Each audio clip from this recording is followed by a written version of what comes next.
Friends দেখো আমাদের এখানে কীর্তন হয়েছিল, ঠিক আছে, আমি যে জায়গাটা থাকি, তো সেইটাই তোমাদের সঙ্গে একটু তুলে ধরছি। এত সুন্দর গান করছিল যে তোমাদেরকে কি বলবো, মানে ধারণা করা যাবে না, ঠিক আছে। তো তোমাদের কাদের কাদের কীর্তন ভালো লাগে, ঠাকুরের গান ভালো লাগে, তারা আমাকে একটু কমেন্ট করে জানিও। আর আমার ভীষণই ভালো লাগে মানে ওরা পেছনের সাইডে আবার মাটি খেলছিল, ঠিক আছে, তা আমি বেশি একটা ভিডিও করে উঠতে পারিনি ক্যামেরায়, অত লোকের মাঝখানে ভিডিও করা, ঠিক আছে, তো আমি সেরকমভাবে ভিডিও করতে পারিনি।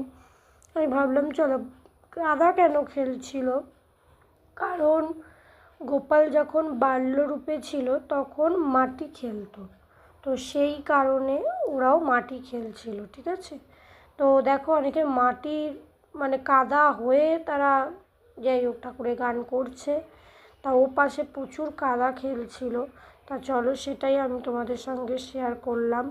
আর তোমাদের কেমন লাগলো একটু কমেন্ট করে জানিও, আমার খুব ভালো লেগেছে, তাই আমি